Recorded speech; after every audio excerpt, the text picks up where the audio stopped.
Assalamualaikum warahmatullahi wabarakatuh, kawan semua ya, dan juga selamat malam untuk Pak Jody, juga sahabat Kristen yang lain di luar sana. Malam ini kita ada diskusi menarik ya dengan salah satu dari kedua narasumber, satu dari Muslim Pak Profesor Asumsi, juga dari pihak Kristen Pak Jody Hindarto. Nah, tema yang diangkat malam ini adalah cukup menarik, yaitu melawan homoousios ya, melawan homoousios. Nah, ini nanti akan dikupas lebih dalam karena secara umumnya ini jarang didengar, terutama di Indonesia sendiri ya, jarang didengar dan bahkan juga sedikit agak berbeda dari yang lain. Tapi untuk menambah sebagai wawasan juga dari pihak tim dan sebagainya, kita akan mendengarkan dulu ya pemaparan dari Pak Jody Hindarto mengenai tema yang kita angkat malam ini. Ya, baik, untuk mempersingkat waktu, saya coba langsung ke Pak Jody ya, sebelum ke nanti Pak Profesor Asumsi untuk bertanya atau berdiskusi. Waktu pertama saya serahkan dulu ke Pak Jody, silakan Pak Jody. Oh baik, terima kasih ya buat seluruh Muslim. Terima kasih juga buat Bang Ismet ya, yang sebagai tuan rumah dari channel ini. Pada malam hari ini kita akan mencoba membuka judul ya, yaitu melawan homoousios. Nah, judul ini sebetulnya adalah sebuah sebuah challenge atau tantangan bagi kita semua untuk kembali untuk meneliti sejarah gereja, kembali meneliti apa yang terjadi di masa lampau. Nah, memang ini banyak yang protes. Kenapa kok Pak Jody itu channelnya aja namanya homoousios. Lalu kemudian judul konten ini homoousios. Nah, protes ini sebetulnya karena kita ini terpaksa, bro. Ya, saya ini bakul kuliner tidak bisa berbahasa Yunani. Jadi tidak ada keinginan bagi saya secara pribadi itu untuk kita itu pandai berbahasa Yunani.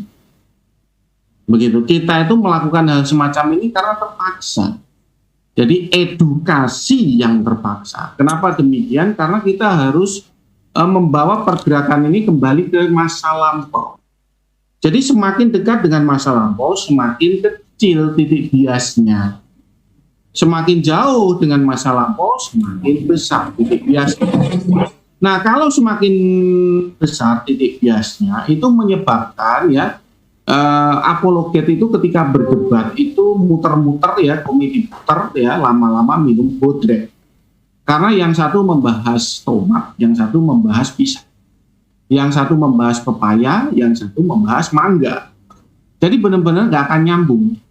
Tapi semoga dengan apa narasi-narasi yang saya kemukakan di sini, bahwa dengan kita membuat konten untuk mengarahkan kepada masa lalu, sejarah masa lalu, ya, itu mungkin dari beberapa orang Kristen, baik sedulur Muslim, itu juga akan terbuka pikiran. Oh, sebetulnya yang kita debat itu seperti ini. Gitu. Nah, setelah seperti itu baru enak. Nah, gitu. Mengapa kita memakai nama homoousios itu karena ini. Nah, semoga ini bisa menjelaskan pertanyaan-pertanyaan dari para sedulur Muslim dan sedulur Kristen yang menyimak channel. Itu prolognya. Kalau ada sanggahan atau ada pertanyaan lain, silahkan dikemukakan. Menarik ini. Jadi Pak Jody ini berarti kalau yang saya tangkap itu membawa paham Kristen ke bahasa asalnya dulu ya, karena sejauh ini kan sudah bergeser banyak ya, membawa ke paham asal sehingga mudah untuk membedah permasalahan, karena dari bahasa asal ya, bahasa-bahasa zaman dulu itu lebih dekat kepada kebenaran pada masa itu gitu mungkin. Mengenai masalah bertanya saya atau diskusi, silahkan ke Pak Profesor Asumsi. Mungkin ada yang mau ditanggapi, silahkan Pak. Iya, silakan. Iya, terima kasih sekali Mas Jody. Saya sepakat sekali dengan Bang Alif ya. Ini saya juga di kesempatan ini dapat wawasan baru, dari satu pemahaman yang mungkin belum terlalu familiar buat kita ini. Jadi apakah pemahaman ini itu memang Mas Jody ini sangat yakini gitu kan, bahwa sesungguhnya pemahaman yang dipaparkan itu adalah pemahaman yang memang orisinil dari ajaran Yesus gitu kan. Karena kan sebelumnya itu dianggap bahwa pemahaman Kristen kebanyakan itu justru sudah menjurus ke arah kesesatan gitu. Gimana itu Mas Jody? Baik Pak. Jadi mengenai sesat atau tidaknya biar nanti orang lain yang menilai, para viewer yang menilai. Nah, kita berusaha di dalam sebagai teolog, sebagai apologet yang memilih untuk akademik begitu ya. Memang memiliki kesulitan Pak. Kesulitan tuh begini. Jadi kita ini memang memiliki semacam beban moral terhadap para viewer kita, para penyimak konten kita itu untuk menimba ilmu dengan baik. Berbeda kalau kita memang memilih jalur apologet sebagai polemik ya. Itu memang hanya mengejar konten, mengejar judul-judul gimmick dan sebagainya. Ya saya tidak menyalahkan akan pilihan itu. Tetapi ya mau bagaimana, kita memang memilih jalur apologet yang berbeda. Sehingga saya sebelum membuat narasi-narasi seperti ini, ya kurang lebih saya menggali master knowledge itu kurang lebih ya selama 13 tahun Pak. Jadi saya timbang-timbang selama 13 tahun dan saya uji nuklir ya. Uji nuklir itu uji coba narasi-narasi yang saya kemukakan kurang lebih 3 tahun lalu di grup WA. Yang grup itu e-movement ya, saya buat gitu. Jadi itu ada narasi-narasi mentah yang kita gebuk-gebukan di situ dengan sesama apologet Kristen ya di situ. Nah dari situ saya memperoleh suatu penajaman terhadap master knowledge yang saya pelajari ya. Master knowledge-nya memang murah, yaitu konten-konten YouTube ya. Karena memang ada 3 bentuk master knowledge. Yang pertama konten YouTube, yang kedua hard copy, yang ketiga institusi. Institusi itu seperti sekolah teologi. Ya, kita memilih jalur master knowledge YouTube. Nah, saya pastikan bahwa memang homoousios itu adalah doktrin yang memenangkan di Konsili Nisea. Saya pastikan clear 100% itu memang seperti itu. Gitu, Profesor Asumsi. Iya. Okay. Jadi masalah kesesatan tadi itu memang tidak pada porsi kita untuk saling menghakimi ya Mas Jody ya. Ya silakan menghakimi boleh, enggak apa-apa. Kita sebagai individu yang memiliki pikiran mandiri itu enggak ada masalah gitu. Jadi kita bilang bahwa misalkan aliran ini sesat, aliran bidat, tapi dalam konteks istilahnya pandangan akademisi. Pandangan pribadi, oke. Enggak ada masalah dengan itu. Ya kalau kita lihat dari pandangan Islam itu istilahnya ketika ada perbedaan itu dimusyawarahkan, ya kan? Dimusyawarahkan, dibahas bersama, terlepas dari masalah mengambil keputusan dari masing-masing kan gitu. Ya betul. Tidak menyampaikan yang artinya di sini mungkin saya tidak tahu apakah merujuk kepada yang sama dari versi keyakinan Pak Jody atau apa. Kalau tidak salah artinya yang sedang dibahas ini adalah paham dari Athanasius ya Pak ya? Tepat, 100% tepat sekali. Ya, artinya ya, dan ini paham Athanasius ini adalah yang banyak beredar gitu kan? Betul sekali. Dan sementara menurut pandangan Pak Jody sendiri adalah yang lebih tepat itu adalah dari pandangan siapa? Pak Arius ya kalau nggak salah. Arius. Tertullianus Pak. Oh Tertullianus, sorry. Betul sekali. Tapi baik mengenai itu, tapi silakan Pak Jody aja yang menanggapi atau menjelaskan juga Pak Profesor Asumsi ya, bukan provokator. Lebih bertanya lagi, silakan Pak Jody. Jadi gini, ya, Mas Jody, kita kesampingkan dulu masalah apakah ini sesat atau tidak sesat. Ini dari sisi pemahaman antara pemahaman Mas Jody dengan pemahaman Homo Osius ini, sebenarnya yang lebih sederhana untuk dipahami itu sebenarnya yang mana ini dari sisi pemahaman itu sendiri? Nah, kalau berdasarkan silogisme ya triteos Pak, atau subordinat atau homo iousios. Oh tapi justru walaupun triteos ini lebih mudah dipahami, tapi secara populasi atau secara nilai jual justru lebih banyak diminati yang ini ya, yang Homo Osius ini ya, yang banyak diminati sehingga populasinya luar biasa gitu kan, dibanding pemahaman triteos yang menurut Mas Jody malah sebenarnya ini yang lebih sederhana dipahami gitu kan. Itu bisa memiliki nilai jualnya bisa lebih bagus daripada triteos. Itu gimana dari sisi apa itu Mas Jody? Ya, karena mereka kan sudah terjalin itu sistem yang sangat lama dan bertahun-tahun, ya kan? Nah, anggap saja itu terjadi gejolak itu antara subordinat dan Homo Osius itu saling melawan, itu kurang lebih sampai sekitar tahun 450-an, kurang lebih seperti itu. Gejolaknya tuh gonta-ganti Pak. Itu seperti tegangan PLN yang naik turun begitu.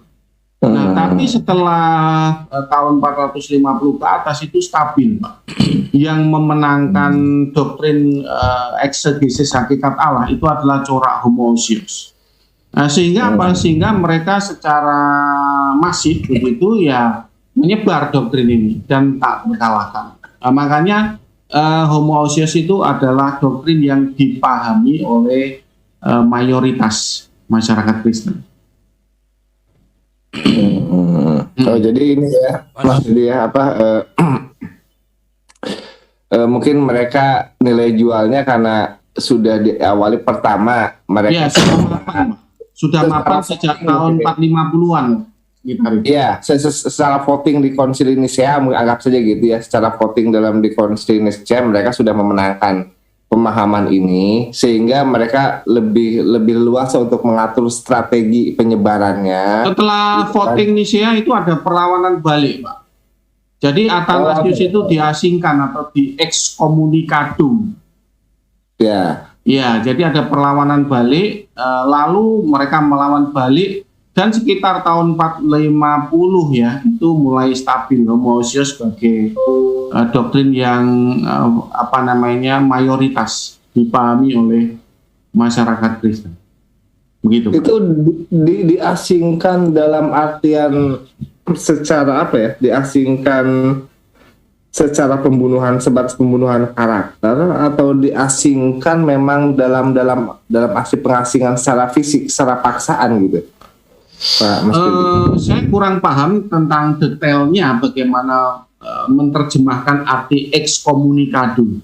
Tapi pada prinsipnya tuh begini Pak, bagi orang Kristen yang sudah menjabat sebagai presbiter apalagi uskup di zaman dahulu, itu adalah segalanya Pak buat mereka.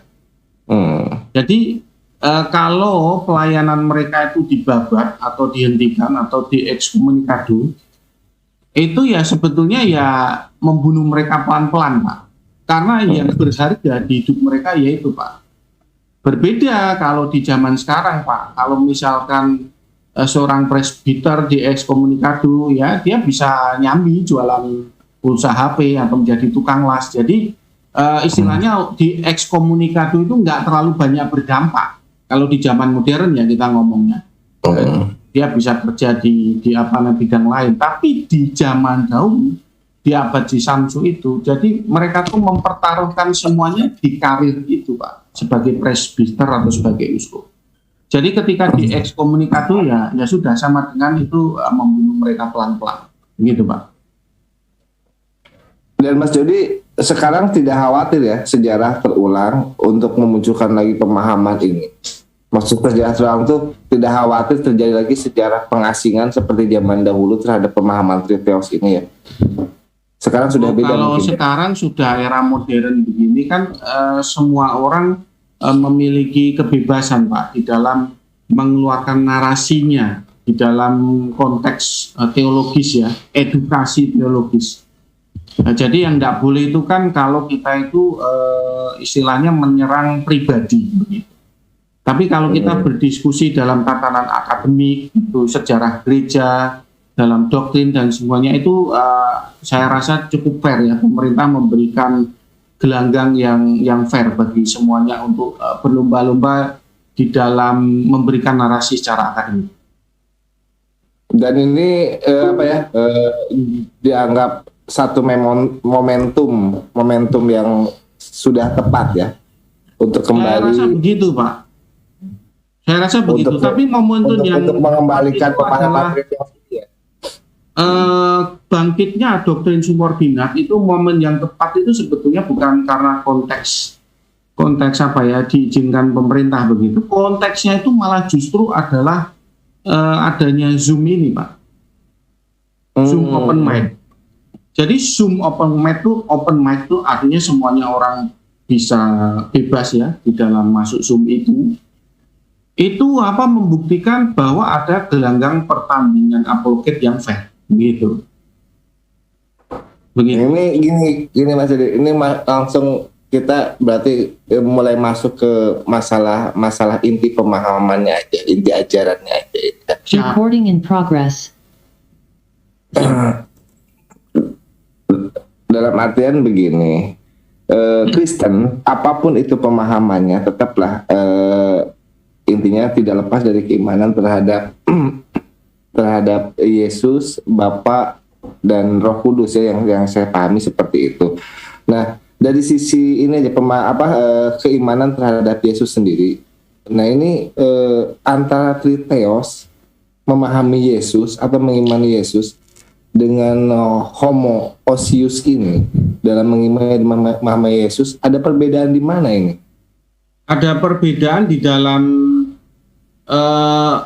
Yesus itu sebagai permulaan ciptaan Allah atau hypostasis Pak. Begitu. Jadi kalau bagi siapa itu Pak? Permulaan ciptaan itu bagi pemahaman yang mana? Bagi Triteos. Bagi Triteos itu pahamnya subordinat Pak. Begitu. Memiliki paham subordinat. Jadi dia simetris ya dengan Unitarian dalam konteks arche pestisios. Gitu.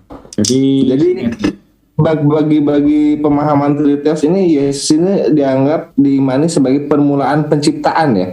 Iya betul sekali Pak. Bukan diimani sebagai pencipta apa gimana? Ya sama. Karena kan kita memiliki semacam sistematika teologi bahwa realitas itu berjenjang, Pak. Jadi realitas transendensi Allah, lalu kemudian realitas surga, lalu kemudian realitas bumi. Ada tiga realitas. Gitu ya. Ya. Nah, kalau ini sendiri, kalau memahami ini sendiri keimanan terhadap Bapa ini dengan homoousios ini perbedaan pemahamannya di mana memahami Bapa ini? Apakah sama saja gitu? Antara Triteos dan homoousios itu memahami atau mengimani Bapa itu. Coba saya share screen ini Pak ya, share screen. Semoga bisa. Kalau muncul bilang ya Pak ya. Muncul nggak? Belum. Udah Muncul ya. Baik. Ya ini sudah saya sering share di beberapa Zoom begitu. Jadi di sini ada dua pribadi ya, Yang pertama itu ada pribadi Allah Bapa. Dia seperti energi kosmos yang tak berhingga, energi kosmos yang ensof, namun memiliki free will atau memiliki kehendak. Lalu kemudian ini beliau menciptakan Yesus Kristus sebagai permulaan ciptaan Allah atau arche pesketisios atau prototokos pesketisios. Nah, kalau di doktrin homoousios ini ya, arche tesketisios ini adalah firman Allah itu sendiri, Pak. Firman Allah sendiri. Nah, dan ini hanya semacam hipostasis. Hipostasis yang tidak memiliki free will. Tidak memiliki free will, dan ini hanya sebagai hipostasis. Artinya itu sebagai wujud imanensi energi gitu, atau pemusatan energi dari energi kosmosnya Bapa. Begitu. Jadi istilahnya itu seperti oneness, Pak. Nah, kalau oneness itu mereka tuh memiliki bentuk doktrin bahwa ini adalah imanensinya Allah Bapa, atau wujudnya Allah Bapa, atau wayangnya Allah Bapa. Tapi kalau untuk homoousios itu lebih halus, Pak. Mereka menyebut ini adalah hipostasisnya Allah Bapa, atau realitas konkretnya Allah Bapa, tapi satu benda dengan Allah Bapa. Nah, kalau triteos ini sudah berbeda. Memang mereka dua pribadi yang terpisah dan berbeda, memiliki dua free will. Nah, ini eksegesisnya di hakikat Allah seperti ini. Kalau itu satu lagi mengenai keimanan terhadap Roh Kudus itu gimana antara triteos dan homoousios ini? Kalau triteos sih sayangnya saya nggak bisa nyebut gambar ya. Jadi dari Allah Bapa itu realitas transendensi itu turun ke surga menjadi 7 obor roh Allah di depan tahta Allah. Nah, 7 obor roh Allah itu memiliki realitas konkret, memiliki hipostasis, memiliki free will. Artinya hipostasis apa? Memiliki titik koordinat, memiliki kejelasan posisi di dalam realitasnya di surga. Di mana? Di depan tahta Allah. Wujudnya apa? 7 obor roh Allah. Nah, sayangnya saya nggak bisa gambar dengan baik. Jadi seharusnya ada di sekitar sini ada tahta dan ada 7 obor itu. Tapi nggak apa-apa. Yang penting ini sudah mewakili ya apa yang paling menarik. Ini makin menarik pembahasan. Oke, kembali lagi moderator ya. Iya, baik. Silakan. Ya, makin menarik pembahasan juga. Ini artinya yang dipaparkan oleh Pak Yudi sudah sesuai dengan dari seolah kembali ke substansi ya, pemahaman gitu.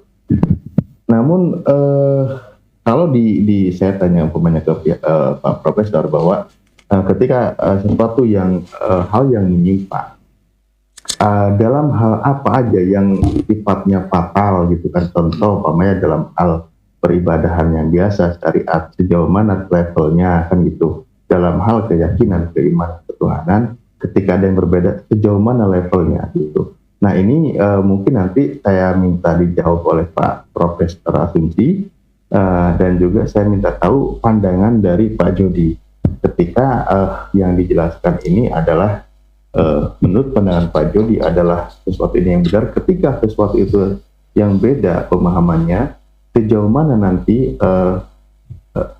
tanggung jawab yaitu apakah apa ya bahasa saya mungkin sering dikatakan atau bidat atau apa atau kesalahan dan perlu kembali, dan itu termasuk tergolong apa gitu, mungkin bisa sedikit dipahami ya karena saya coba menjaga hati.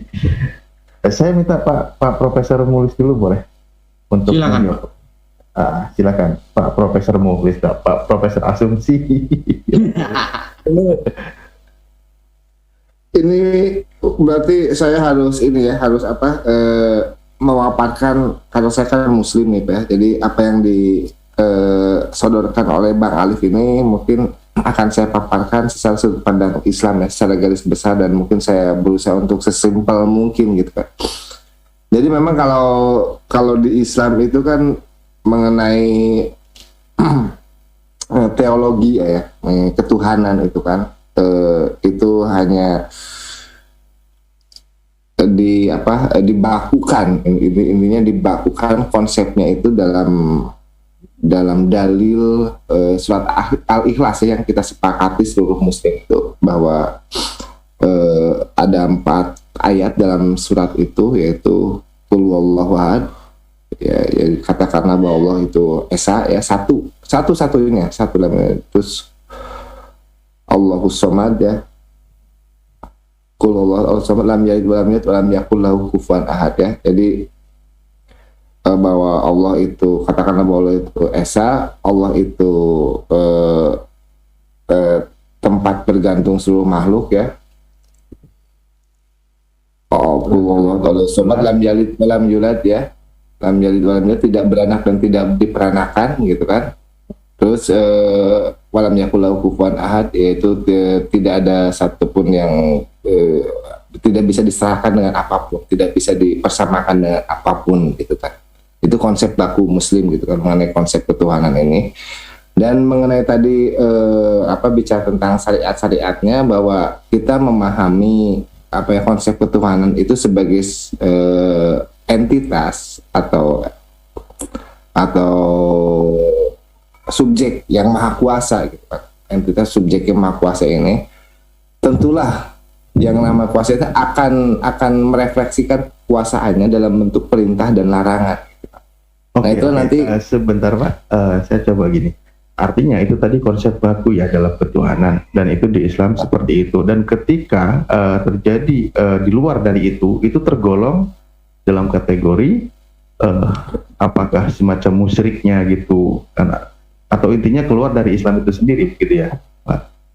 Iya, intinya kalau tidak sama dengan itu, tidak sejalan dengan konsep itu secara pandangan Islam itu, apapun itu legitimasi ajarannya gitu kan, tapi keluar dari ini, yaitu yang dalam Islam itu disebut sebagai kafir ya orang. Jadi kafir itu kan bahasa yang sudah sangat dipilih oleh Al-Qur'an gitu kan, bahasa yang paling halus, yaitu kalangan orang-orang yang menutup diri dari kebenaran gitu. Karena di Islam itu kebenaran itulah yang kita yakini gitu.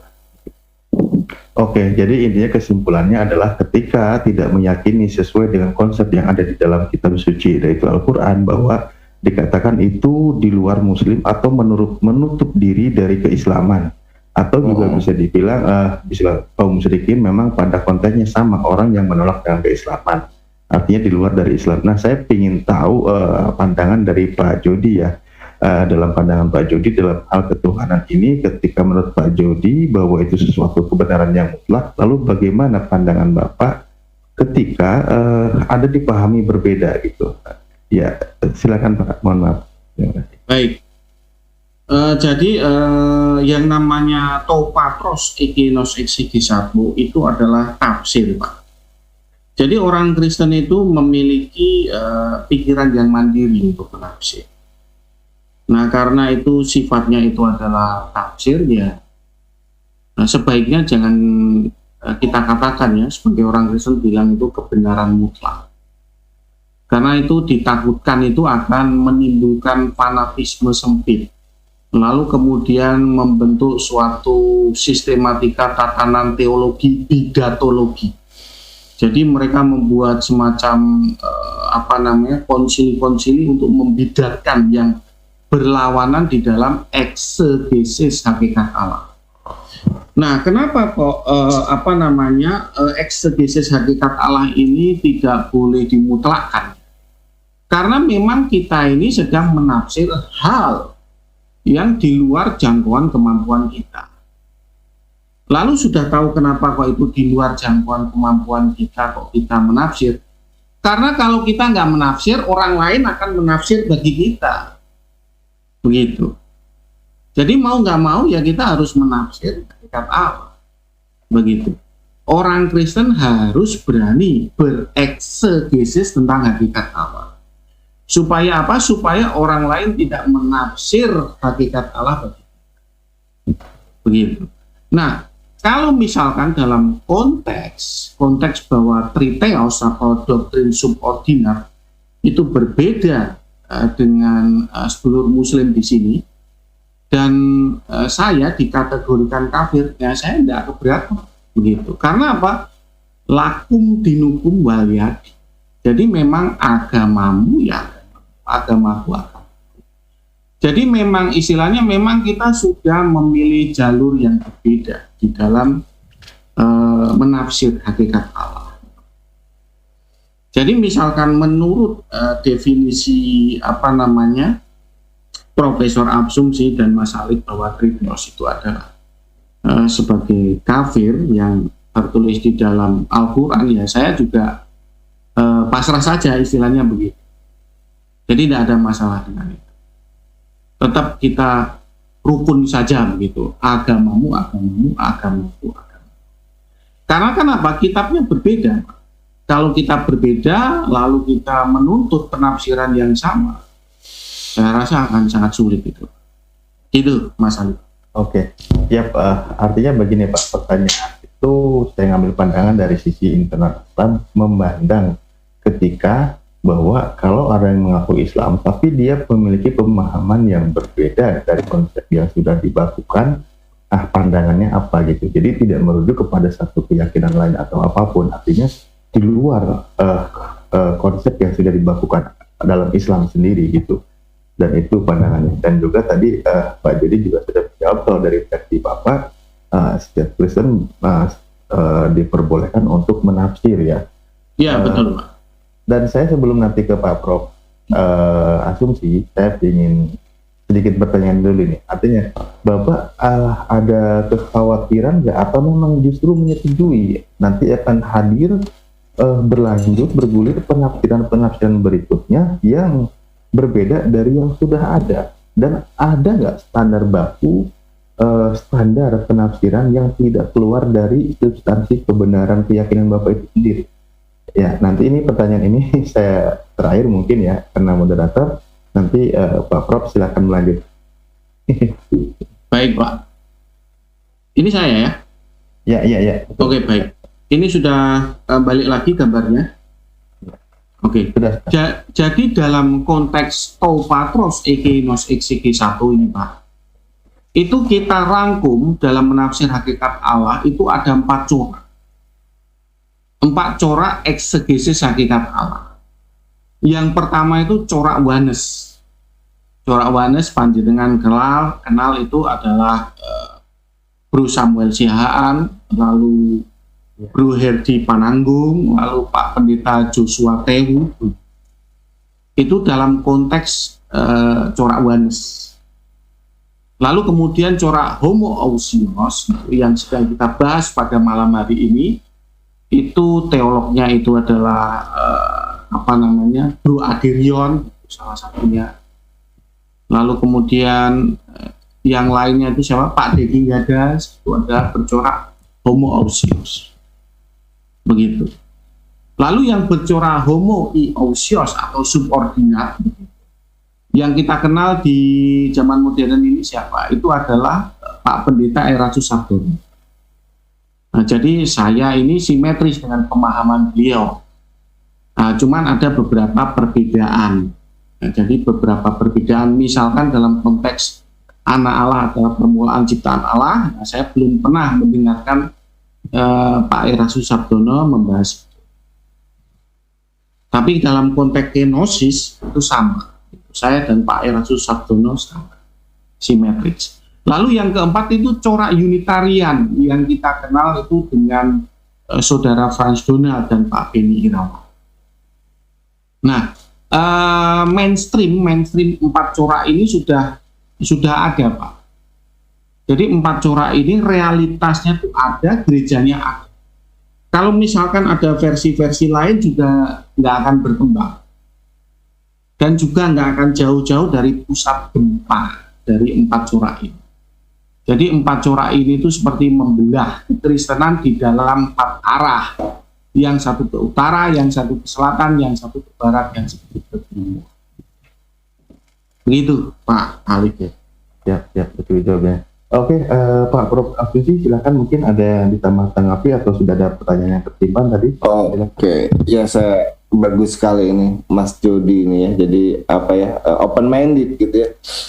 Dia tentang istilah kafir juga tidak keberatan. Memang tidak ada istilah kafir, itu hanya untuk istilah-istilah yang dinarasikan oleh Al-Quran itu hanya untuk jangan sampai dalam hal keyakinan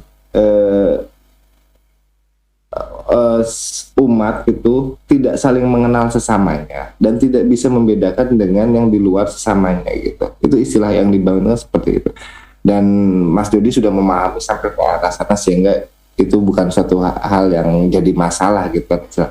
ketika banyak orang-orang yang di luar Muslim gitu kan mempermasalahkan istilah kafir. Dan mengenai tadi pembahasan tentang penafsiran eksegese ya, tentang Tuhan itu belum tidak boleh ditafsirkan secara mutlak, dan disinilah bedanya antara pemahaman Mas Jody dengan pemahaman kami di Muslim. Kalau di Muslim berkaitan dengan teos ya, dengan Sang Maha Kuasa ini, justru kami dilarang menafsirkan. Kami harus baku berpedoman pada kitab suci. Kami dilarang menafsirkan tentang ketuhanan. Itu hal yang tabu bagi Muslim untuk menafsirkan tentang Tuhan. Jadi semuanya harus mengacu langsung kepada pedoman bakunya gitu. Makanya disitulah akhirnya Muslim semua terkait dengan yang Maha Kuasa Allah Subhanahu Wa Taala ini ya, terjadi satu kesepakatan baku gitu ya, kesepakatan baku. Nah di situ bedanya mungkin tentang, karena bagi kami yang Maha Kuasa ini memang harus bersifat mutlak gitu. Kalau tidak mutlak, maka itu justru tidak bisa dikukuhkan atau diimani sebagai entitas yang Maha Kuasa. Karena kemutlakan itu hanya milik yang Maha Kuasa. Nah, saya juga jadi pertanyaan lalu bagaimana ketika makhluk itu yang punya sifat cenderung relatif ya, semua makhluk itu tidak punya sifat kemutlakan, harus mengimani lagi Tuhan yang ternyata juga tidak boleh ditafsir secara mutlak juga gitu kan. Kalau kami memang tidak menafsir, kalau Muslim tidak menafsir sesuatu yang mutlak, itu berarti sesuatu yang tidak boleh ditafsir lagi. Makanya kami langsung berpedoman kepada surat Al-Ikhlas gitu kan. Ya udah sebatas itu aja kami memahami hakikat yang Maha Kuasa. Lebih dari itu adalah larangan bagi kami. Kami hanya diperkenankan untuk menafsirkan tanda-tanda kekuasaannya gitu. Bukan langsung menafsirkan hakikat Sang Maha Kuasa itu. Nah gimana itu Pak Mas Jody terkait dengan makhluk itu sifatnya kan relatif, tidak mutlak. Harus mengimani yang tidak mutlak juga gitu. Itu bagaimana? Dia dimana sebagai Maha Kuasa, begitu eksegese seperti itu gimana? Baik ya, Profesor Asumsi. Ini sebetulnya istilahnya itu yang mendorong kita itu menafsir hakikat Allah. Itu adalah prolog di dalam Yohanes 1 ayat 18. Kalau kita menyimak di interlinearnya itu adalah taupatos ekinos exegisatu. Nah jadi itu anak Allah itu menafsir bagaimana Allah Bapa itu. Nah dijelaskan oleh di dalam prolog Rasul Yohanes di Yohanes 1 ayat 18. Sehingga dari situ kita menyimpulkan bahwa kalau guru kita menafsir hakikat Allah, ya kita murid-muridnya atau talmidnya, juga ikut-ikutan apa yang dilakukan oleh guru kita. Begitu. Jadi memang ini tidak lepas dari apa yang dilakukan oleh guru kita, yaitu Yesus Kristus. Nah itu sesuai dengan prolog Rasul Yohanes di dalam Yohanes 1 ayat 18. Nah, yang kita lihat ini Pak, yang kita lihat masalahnya itu bukan bagaimana kita taupatros egenos exegisatu. Masalahnya ketika saat kita itu memiliki pikiran yang mandiri menafsir hakikat Allah ini, yang memunculkan 4 corak hakikat Allah ini, lalu masing-masing ini memiliki pikiran yang sempit dan saling membedakan corak yang satu dengan corak yang lain. Nah, yang justru jadi problem itu yang pertama kali membedakan homoousios itu adalah orang subordinat. Nah, orang-orang yang berdoktrin seperti saya ini, Pak, itu malah yang membuat gong pertama kali. Nah, itu kalau kita boleh lihat itu di dalam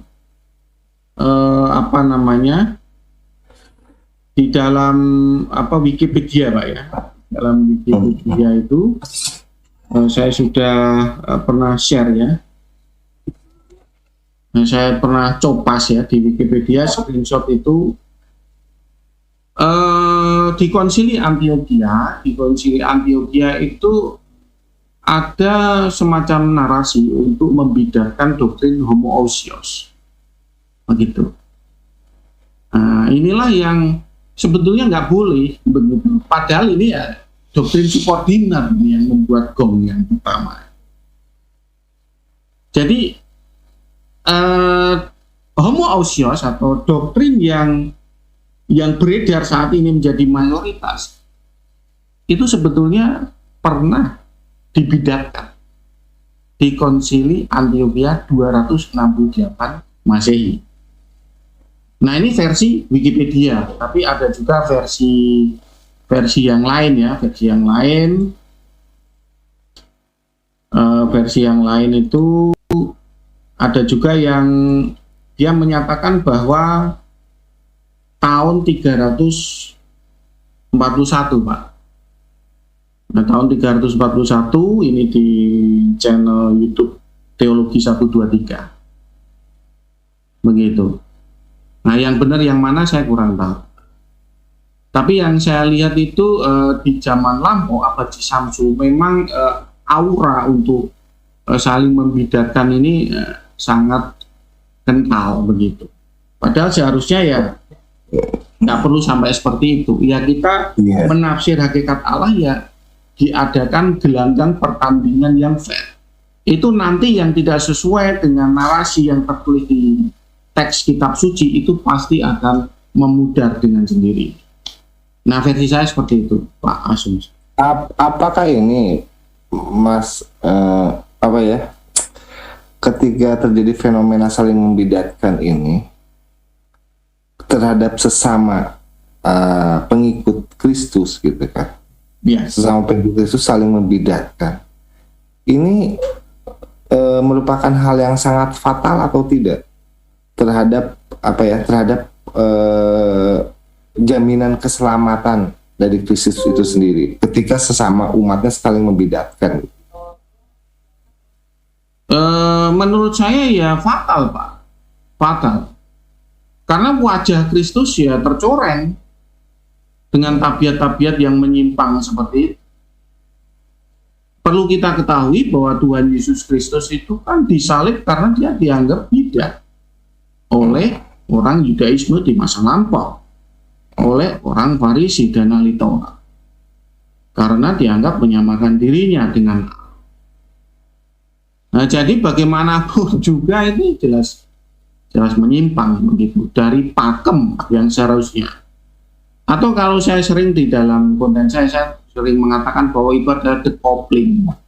Decoupling itu apa? Decoupling itu memiliki roda gigi yang mandiri, arah yang mandiri dari yang seharusnya. Nah itu yang terjadi, Profesor Asumsi. Oh jadi beranjak dari perbedaan pemahaman, terus akhirnya meruncing ke saling membidatkan gitu. Itu bisa berakibat fatal pada jaminan keselamatan Kristus itu sendiri ya. Iya jelas Pak. Para pengikutnya ya. Iya betul sekali. Karena wajah Kristus itu berbeda. Iya. Nah, jadi orang luar itu mengenal sebagai Yesus yang lain. Gitu. Dan Mas Jody sangat meyakini ya bahwa pemahaman Mas Jody lah pemahaman yang paling benar ya di antara semua pengikut Kristus itu sendiri ya. Ya saya melihat bahwa doktrin subordinat itu ya satu kopling dengan apa yang diajarkan oleh Tuhan Yesus Kristus, diajarkan oleh para rasul dan diajarkan oleh Bapak Gereja sebelum Nisea. Iya satu kopling Pak, satu arah roda gigi. Gitu. Iya, oke. Kalau begitu, jadi mungkin kalau saya merujuk ke merujuk ke dalil nih ya, merujuk ke dalil yang ada di Matius 7 gitu kan, ayat 5 sampai 23 itu satu perikop itu ayat 15 sampai 23 tentang pengajaran nabi palsu ini sampai nanti akhirnya itu di ayat 23-nya ada pengusiran ialah engkau karena membuat kejahatan. Apakah ini refleksi dari fenomena yang terjadi sekarang ini? Bisa juga seperti itu, Pak. Kan Purwodadi kotani sing dadi nyata. Iya. Tapi ini Pak dari keimanan terhadap Triteos ini kan meyakini tentang apa ya, ada entitas Bapa dan entitas Yesus dengan dua subjek juga dengan dua free will gitu ya, masing-masing punya free will nih, Bapa punya betul free will, sekali, Yesus punya free will kan. Kalau boleh tahu ini mutlak setara atau salah satu menduduki otoritas tertinggi di antara yang lainnya? Saya pernah share ya tentang apa diagram ya, tentang diagram apa namanya subordinat di sini. Sebentar, coba saya cari ya gambarnya Pak ya. Saya pernah share ini.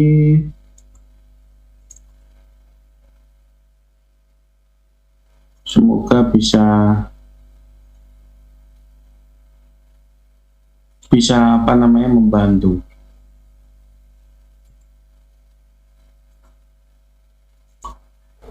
Sudah muncul Pak? Ya. Sudah muncul ya. Nah ini Pak. Bisa dilihat ya sama Pak. Jelaskan Pak. Jelaskan. Bisa ya? Baik. Jadi ini seputar doktrin homoousios ya. Seputar doktrin homoousios itu ya ini. Jadi Allah Bapa sebagai prima causa, sumber. Lalu kemudian anak Allah itu permulaan ciptaan Allah atau model utama ciptaan Allah. Lalu kemudian Roh Kudus ini ekorte. Ini adalah 7 obor Allah yang di depan kata Allah. Jadi masing-masing ini memiliki hayat hidup yang mandiri. Makanya kita sebut Triteos karena free will-nya memiliki free will masing-masing, memiliki hayat hidup masing-masing. Begitu Pak, apa namanya, Pak. Ini kalau saya lihat dari apa ya, dari visual diagramnya ini, apakah ini mencerminkan bahwa Bapak ini menduduki otoritas tertinggi atau gimana? Jelas Pak, prima causa transenden. Hakikatnya aja prima causa transenden, jadi memang otoritas beliau tertinggi. Lalu ketika ada ketegasan tentang apa ya, tentang otoritas dari 3 otoritas ini, ternyata ada satu otoritas yang tertinggi gitu kan. Ya. Apakah Triteos ini pemahaman yang masih bisa diyakini benar gitu kan? Karena kalau lihat dari ininya kan Triteos ini saya pahami justru 3 otoritas dengan kesetaraan yang satu sama lain tidak lebih tinggi dan tidak lebih rendah gitu. Tapi ternyata ini menunjukkan ada satu otoritas yang tertinggi gitu. Subordinat, betul sekali. Subordinat. Jadi yang untuk pater atau Bapa ini Theos ex hota panta. Jadi bukan hanya Theos, tapi Theos ex hota panta di dalam 1 Korintus 8 ayat 6. Jadi Allah prima causa. Jadi Triteos itu mono prima causa dan Triteos. Iya betul. Kalau ini yang anak dan Roh Kudus ini hanya bagian dari prima causa ini ya. Kalau Roh Kudus ini kan keluar dari transendensi Allah, lalu membentuk hipostasis atau realitas konkret, memiliki titik koordinat, memiliki semacam bentuk ya, bentuknya 7 obor di depan tata roh Allah. 7 ini, obor Allah. Mas jadi pengertian keluar ini yang dimaksud berarti dia semacam memisahkan diri lalu secara independen. Iya, memisahkan diri. Dia dia turun Pak, turun. Jadi dimensinya drop. Jadi dimensi semula Allah Bapa itu kan dimensi di dalam konteks transenden. Begitu. Berarti Nah, ini drop ya.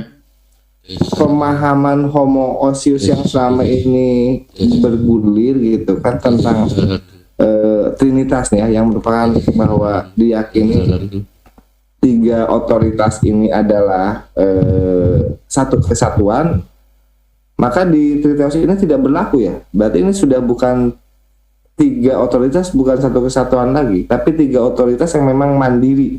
Mandiri Pak, Secara kita masing-masing. memang musuh alami Pak. Musuh alami dari doktrin homoousios. Makanya ada I-nya.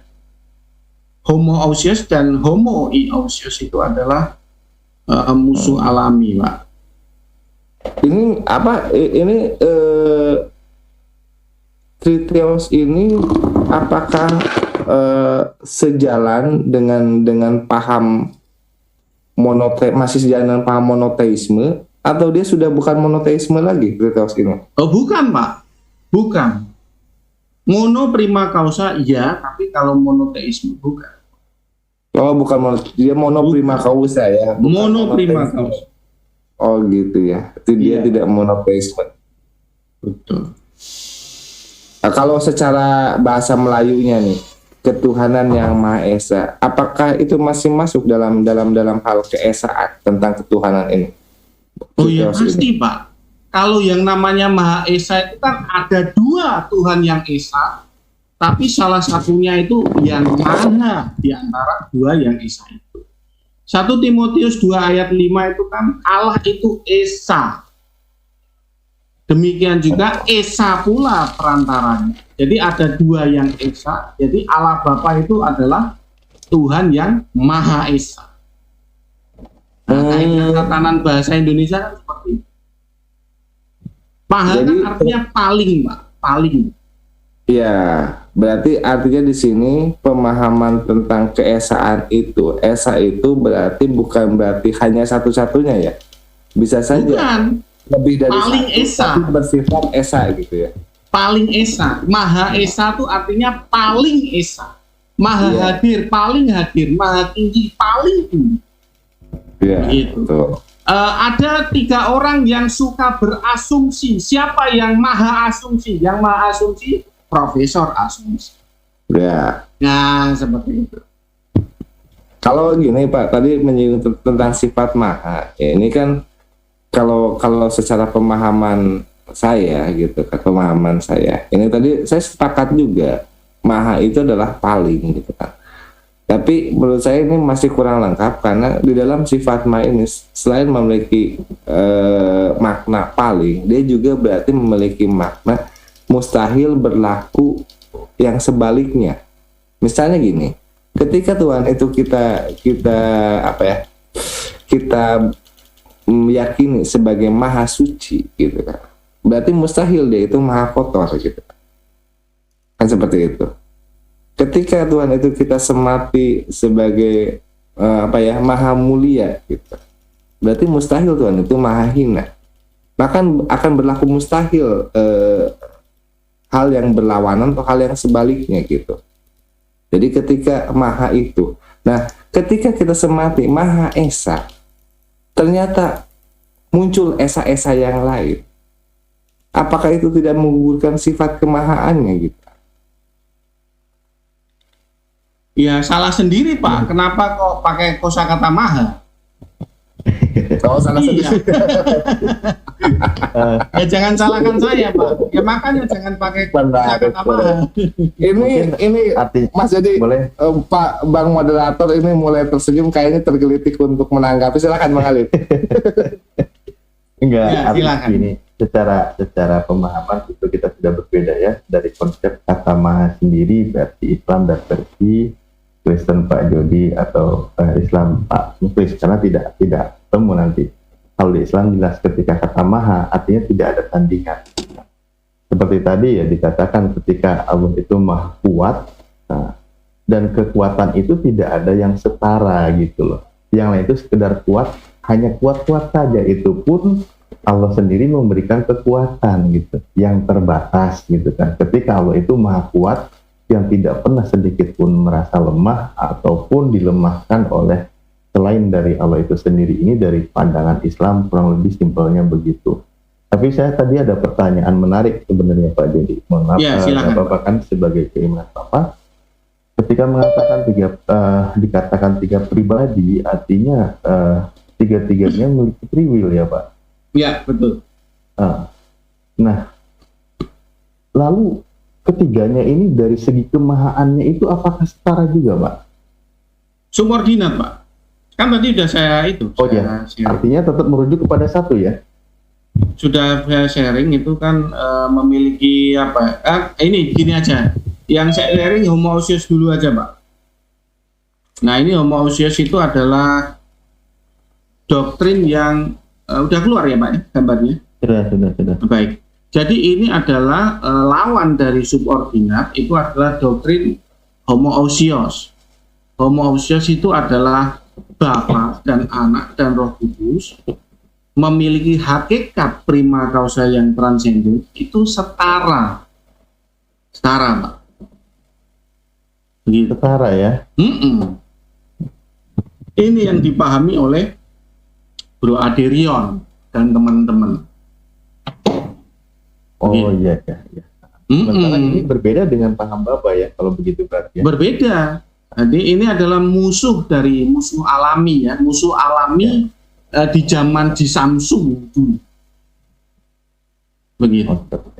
Jadi di zaman di Samsu dulu ada dua doktrin yang saling itu ya, berhadapan beroposisi, yaitu satu yang subordinat, satu yang setara. Begitu. Oh, kalau mengenai yang subordinat itu tadi Pak, boleh di baik. Jangan lagi. Share lagi ya. Aduh, sorry lah. Jadi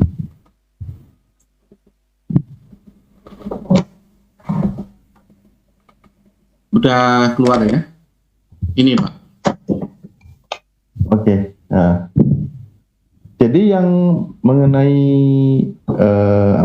yang di bawah ini ya, yang itu saya sulit sekali bacanya. Iya Pak, ini saya terpaksa ya, saya minta maaf. Saya tuh nggak bisa bahasa Yunani ini karena keterpaksaan. Nah, artinya yang sebagai mungkin di sini sebagai anak ya. Iya Pak, betul. Kekuatannya itu bergantung kepada Bapak ya. Anak punya free will sendiri Pak. Punya free will sendiri. Betul. Nah, artinya free will-nya itu, aduh, gimana ya saya bertanya? Ketika anak punya free will sendiri, ya, artinya dia bebas dong. Kenapa? Nah, free will-nya itu bisa bertentangan nggak Pak dengan partner itu Pak? Oh bisa. Namanya free will kan bisa bertentangan. Nah justru itu kalau bertentangan itu gimana? Ya kalau bertentangan ya anak Allah ya lepas Pak, decoupling.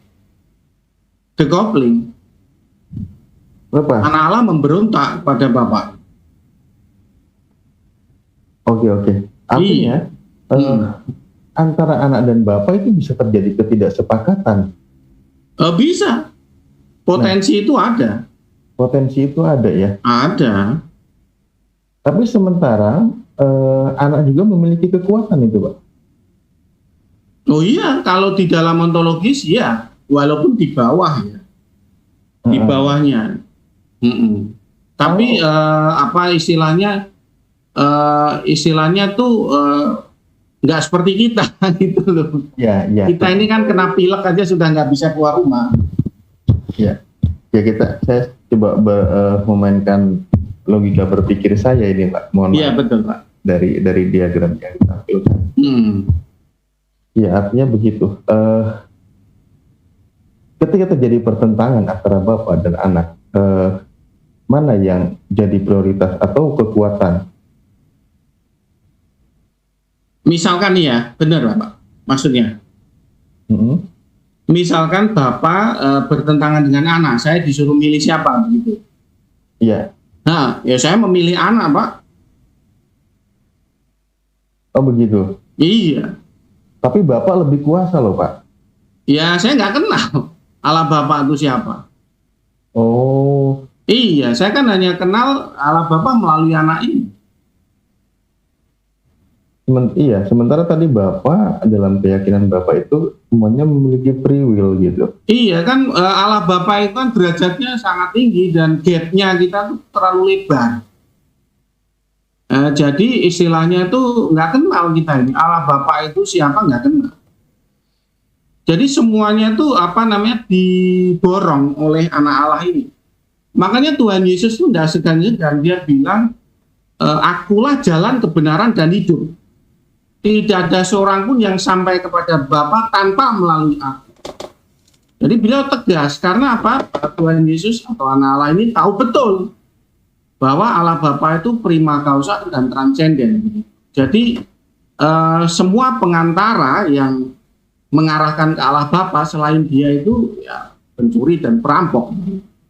Oke, jadi tugas Yesus ini sebenarnya dia memperkenalkan Allah Bapa atau memang justru dia hadir sebagai Tuhan sendiri, mengenalkan diri sebagai dirinya Tuhan, atau memperkenalkan Allah Bapa yang Tuhan yang tidak dikenal oleh manusia?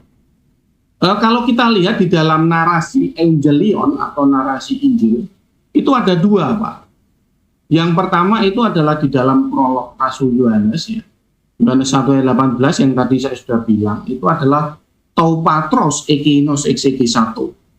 Jadi anak Allah itu menafsirkan kepada para rasul, murid-muridnya itu tentang Allah Bapa. Nah, salah satu yang ditafsirkan itu nampak kalau kita baca di dalam Yohanes 15. Bapakku pengusaha, akulah pokok anggur dan kalian itu adalah carang-carangnya. Nah, itu salah satu pengajaran tentang bagaimana Yesus menafsir Allah Bapa. Jadi Allah Bapa itu sebagai seorang investor atau pengusaha begitu. Dan dia adalah pohon. Nah, itu menegaskan bahwa memang anak Allah dan Allah Bapa tidak satu hakikat. Ya, pohon dan investor tidak mungkin satu hakikat. Ya, kecuali pohon jambu dan pohon bimbing satu hakikat. Ya, kalau yang namanya manusia dengan pohon bimbing ya jelas beda hakikat. Begitu. Oke, Pak Dodi. Ya. Coba saya mau tanya ini. Silakan. Saya tadi sudah juga kepala. Kenapa Bapak saya yang pakai Dodi ini banyak tidak mengerti, dan juga teman-teman juga yang bawa ada juga bikin bahasa yang pakai ini jadi momen pusing kan. Iya, betul. Oh, dari dulu banyak yang protes itu. Iya, itu tadi maunya untuk Bapak saya juga punya gitu. bahasa itu mau Bapak sederhanakan dengan bahasa Indonesia apa. Jadi mungkin lebih mudah mengerti, bukan kenapa pusing kepala kita gitu. Saya sudah pernah nyoba, Pak. Saya sudah pernah nyoba itu, tapi nanti larinya ya saya terpengaruh lagi dengan narasi-narasi homoousios. Ya kan Bapak ada literatur. Nanti semakin panjang, Pak, diskusinya. Karena begini, Pak, apa yang saya lakukan ini sangat bermanfaat terutama buat Muslim, ya. Contohnya Mas Bonar Marasi. Mas Bonar Marasi dulu kalau debat dengan para apologet Kristen itu biasanya tuh dia bulat sampai 1 jam 2 jam. Sekarang jarang, Pak. Sekarang tes dia, Pak, langsung. Oh, kamu ini, kamu itu. Oh, Trinitas tidak begitu. Jadi dalam jangka waktu 15 menit dia tuh udah bisa membuat lawan-lawan debatnya tuh kesesat. Betul itu. Saya buktikan sendiri. Itu Mas Bonar Marasi. Oke, saya mau tanya nih. Ya. Ada pendapat itu kan tadi mengenai bahwa bahasa yang kurang keras Bang Kismet suaranya. Halo, Ya. sekarang mana? Ya, ini udah jelas. Ya. Jadi Bapak katakan bahwa yang mempunyai otoritas. Ya, betul. Berarti Bapak mau memiliki kuasa yang tidak ada lain yang lebih kuasa daripada Bapak. Pertanyaan, kenapa orang Kristen akan menyembah Bapak, tapi kenapa hanya menyembah Yesus? Itu bagaimana waktu itu? Nah, karena kan beliau transenden, Pak, Allah Bapa ini. Maksudnya transenden? Enggak ngerti kita ini, Pak. Itu masalah Bapak tadi mengatakan masing-masing ini mempunyai pribadi, mempunyai tidak bebas. Tapi bagi sisi lain itu bilang bahwa keadaan itu adalah yang bermula dalam Bapak. Betul sekali. Sementara Yesus adalah bukan bagian dari Bapak, tapi bukan ciptaan dari Bapak. Iya, pribadi sendiri. Berarti Yesus berarti kan Tuhan dan Bapak. Yang pentingnya memiliki kita Bapak. Pertanyaannya kenapa hari-hari kan menyembah Bapak, tapi kenapa menyembah Yesus? Ini yang heran ini pertanyaannya. Menurut betul sekali, Pak. Cara berpikir seperti itu yang membuat saya berbeda dengan orang Unitarian. Jadi Unitarian atau yang dipahami oleh Pak Denny Irawan dan Frans Donald itu memang menyembah Bapa, Pak. Tidak menyembah Yesus begitu. Iya, betul. Kalau saya ya menyembah ketiga-tiganya, tapi saya memprioritaskan menyembah Yesus. Karena apa yang saya alami ini ya memang kita kesulitan untuk menyembah yang transenden ini. Iya. Nah, kecuali pertanyaannya bagaimana kalau kita itu berdoksologi atau beribadah dalam kidung pujian. Ya, baik kita kepada Bapa, kepada Anak, kepada Roh Kudus, ya setara begitu dalam hal konteks doksologi. Tapi dalam konteks penyembahan ya yang kita lihat di kitab Wahyu itu yang bertahta sebagai raja itu jelas anak Allah. Yang disembah siapa? Anak Allah. Penduduk di surga menyembah Yesus Kristus. Ibrani 1 ayat 8 tertulis bahwa anak Allah itu bertahta, tahtamu ya Theos. Begitu. Allah Bapa kemana? Allah Bapa kembali kepada dimensinya transcendensi. Berarti kalau begitu pernyataan berarti Bapak yang punya kuasa sekali, yang memiliki kuasa itu ada Yesus. Sebenarnya Yesus mempunyai posisi yang tinggi karena dia bisa mengatakan dia bisa mengatakan bahwa dia adalah sebagai orang yang kuasa di bumi maupun di langit, kan begitu. Iya betul Pak, kan diberi kuasa, memiliki otoritas terhadap platform surga dan bumi. Ya betul sekali Pak. Itu tapi kan ya. Berarti kan apa mungkin kita dari begitu sementara Yesus itu diciptakan oleh Bapa. Sama seperti kalau kita dari Islam kalau kita kolaborasi kalau kita bersamaan Nabi Muhammad Rasulullah dia dikatakan bahwa dia banyak berkorban sama dengan Nabi sama dengan Yesus. Yesus itu banyak berkorban sehingga dia sampai mati di tiang-tiang salib. Begitu juga dengan Rasulullah yang mungkin dibilang dia juga ada diracun, dia banyak juga ikut perang gitu. Pada zaman itu ada yang pernah gigi patah, mungkin banyak yang lainnya. Tetapi kan berarti dengan dengan pengorbanannya Rasulullah kan berarti kami membara Rasulullah. Benar Rasulullah itu adalah utusan dari Allah. Tentu kami Allah. Mungkin begitu Pak kalau dari sisi seharusnya yang kalau terkesankan harusnya kan seperti itu. Siapa yang berkuasa itu yang harus sembah. Siapa yang berusaha tak tidak berawal dan berakhir itu yang sembah, bukan yang dikatakan Mungkin begitu pandangan saya, Pak. Silakan Pak Jody. Karena begini Pak, karena memang bagaimana ya, karena di dalam kekristenan itu memiliki perbedaan ya antara beribadah, lalu kemudian menyembah, lalu kemudian doksologi, itu berbeda.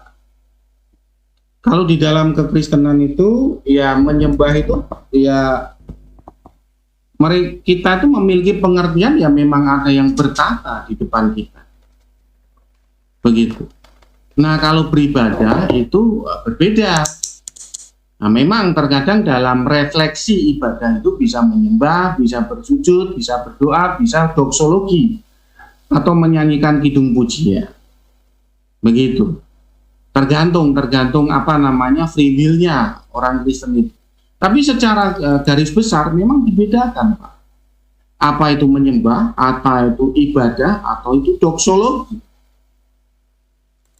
Nah kita memang orang Kristen ya namanya menyembah ya tentu saja ya jelas yang pertata di surga anak Allah. Bahkan ada dicontohkan ya tua-tua itu ya 24 tua-tua itu menyembah anak Allah atau Yesus sebagai Raja di surga. Begitu. Kenapa begitu? Allah Bapa sudah nggak ada. Allah Bapa sebagai pihak yang transenden. Begitu. Nah kembali kalau Bang Kismet bertanya kepada saya bertanya kepada Bang Kismet. Kalau Bang Kismet masuk surga nanti menyembah siapa? Coba saya tanya. Tentu menyembah Allah. Tentu menyembah yang maha kuasa. Nah itu bedanya Pak. Nah kita orang Kristen itu menyembah itu harus ada objek di depannya. Nah berbeda ya dengan beribadah.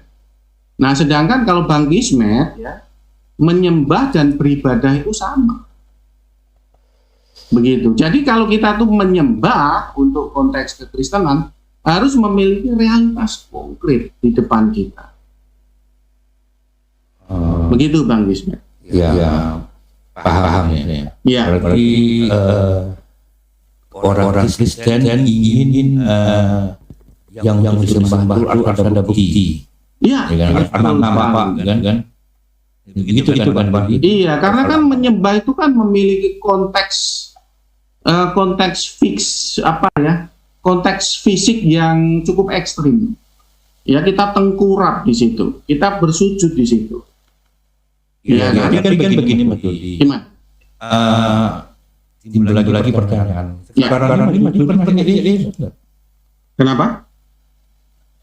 Pertanyaannya, apakah Mas Jody pernah lihat Yesus? Oh, kalau saya ya lebih banyak itu doksologi Pak untuk konteks sekarang ini. Iya, doksologi itu beribadah dalam bentuk konteks kidung pujian. Tidak menyembah. Tidak ibadahnya itu konteks berdoksologi atau worship gitulah. Praise and worship. Berarti Mas Jody tidak menyembah tapi melalui pujian. Iya betul sekali. Sekarang ini nyata-nyata ini hanya untuk nyata-nyata Jody sendiri atau aliran kepercayaan Jody itu sendiri. Kalau aliran yang lain itu mereka menyebut doksologi itu termasuk apa ya, menyembah seperti sujud begitu. Kalau saya bedakan Pak.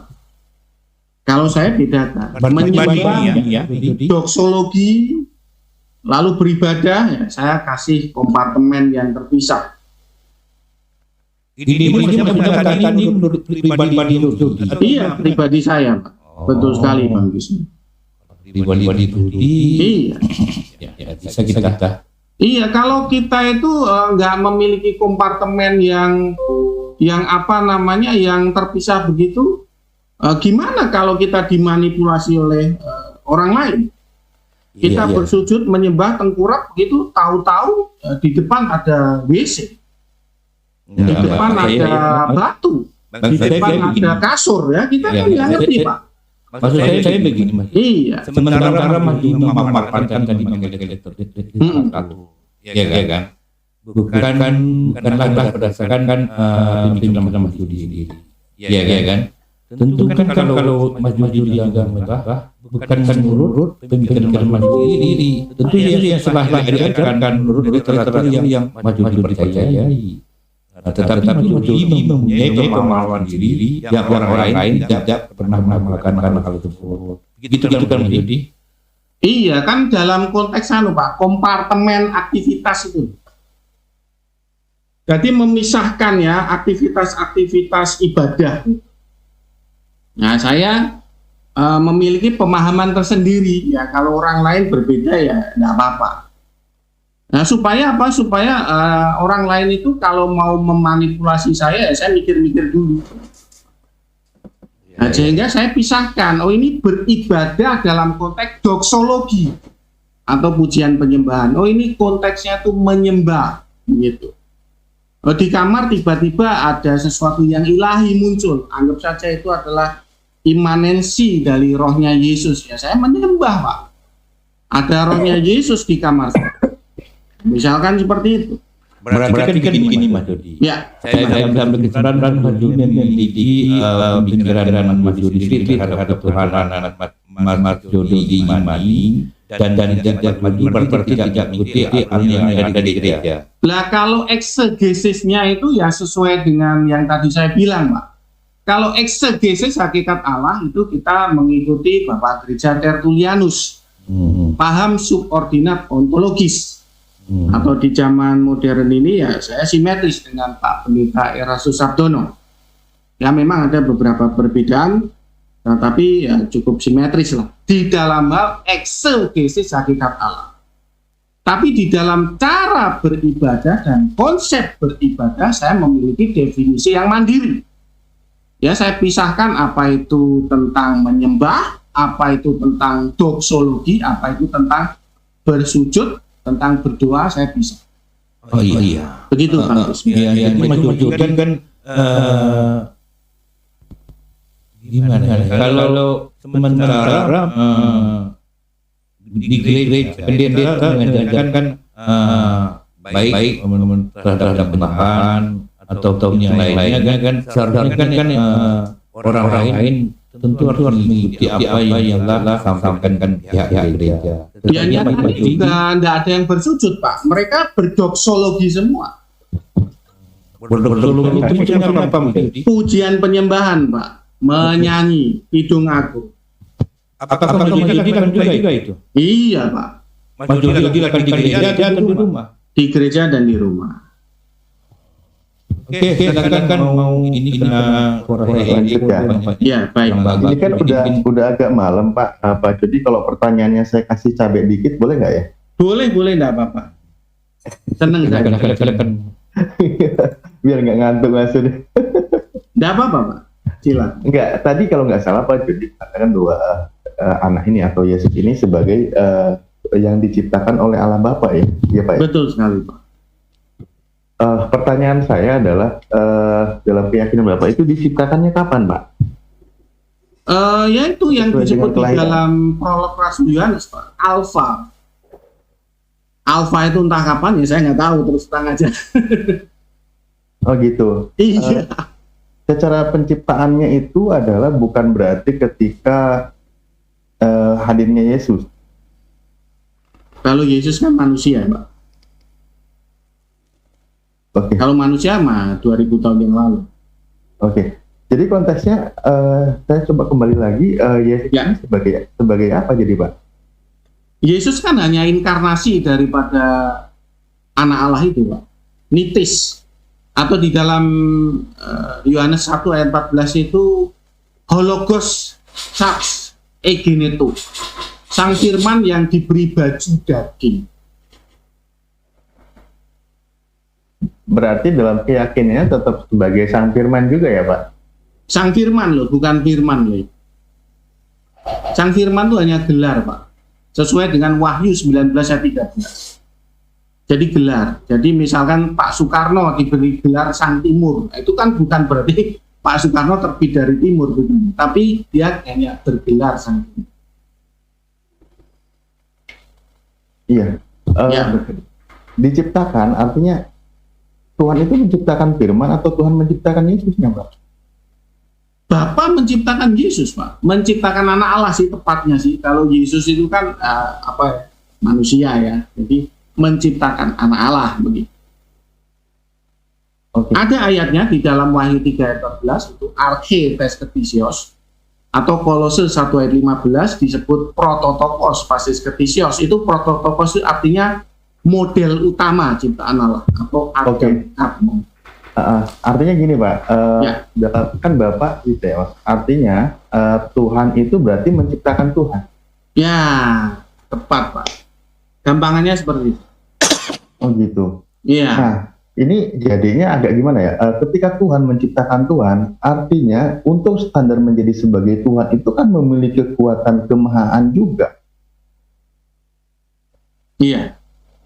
Nah, apakah yang diciptakan oleh Tuhan Bapa itu memiliki kekuatan setara? Sementara tadi Bapak kalau nggak salah mengatakan subordinat ya? Iya, betul. Tidak melebihi kekuatan yang menciptakannya. Iya, betul sekali Pak.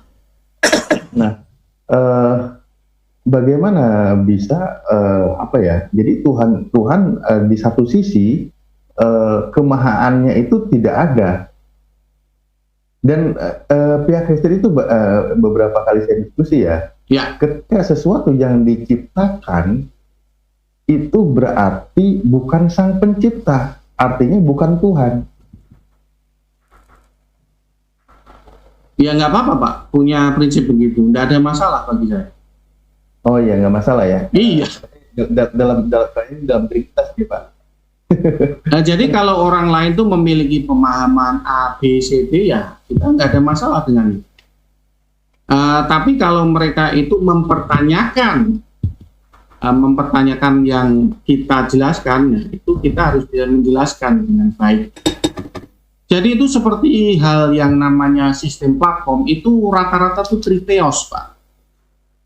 Ya, di mana-mana itu yang namanya sistem platform supaya stabil itu triteos. Kalau kita baca di dalam Undang-Undang Nomor 8 tahun 1995 tentang sistem bursa saham itu juga triteos. Di dalam para pihak yang terlibat itu triteos. Ya, pemerintah dan DPR sebagai yang transenden membuat undang-undang itu adalah Allah Bapa. Lalu kemudian otoritas bursa itu adalah anak Allah, ya, penguasa platform. Lalu kemudian sistem operasi perangkat lunak, bagaimana para akun-akun investor itu hidup begitu, itu adalah Roh Kudus. Rata-rata begitu Pak. Sistem platform. Pertanyaan saya, pra-eksistensi Yesus, contoh zaman Musa itu menyembah siapa Pak? Musa menyembah Yahweh Pak. Yang transenden. Yahweh transenden di muka bumi. Betul sekali Pak. Nah, sementara tadi Bapak bilang bahwa menyembah ngapain menyembah Allah Bapa? Yahweh itu Allah Bapa bukan? Bukan Pak, itu anak Allah. Yahweh? Iya. Anak Allah? Iya. Aduh, agak jadi ini lagi saya bangun kerangka lagi nih. Iya. Iya, memang eksegesisnya triteos memang Pak berbeda. Kenapa sudah ada anak Allah padahal saat itu belum dikenal loh anak Allah itu Pak? Kenapa? Di mana buktinya Musa menyembah anak Allah? Nggak bisa dibuktikan Pak, itu karena hasil eksegesis Pak, hasil eksegesis dari tulisan para rasul dan bapak gereja. Artinya gini maksud saya, untuk mempertanggungjawabkan pernyataan Bapak mengatakan bahwa Musa menyembah anak Allah itu paling tidak pendekatan dalilnya itu dari mana gitu? Oh, dari Yohanes 1 ayat 18 yang tadi saya sering tulis Pak. Tidak ada seorang pun yang pernah melihat Allah Bapa kecuali anak Allah yang menafsirkannya. Jadi ayat itu membuat sapu jagat. Jadi semua pewahyuan sebelum Yesus Kristus itu bukan Allah Bapa. Apakah Musa itu mengenal Allah Bapa? Enggak mengenal. Lalu Allah Bapa berfirman kepada Musa itu gimana Pak? Sementara kenapa Musa tidak mengenal? Ya karena yang dikenal dia hanya Jehovah Pak. Musa kan mengenalnya Jehovah. Nggak mengenal Allah Bapa, nggak mengenal anak, mengenal Jehovah.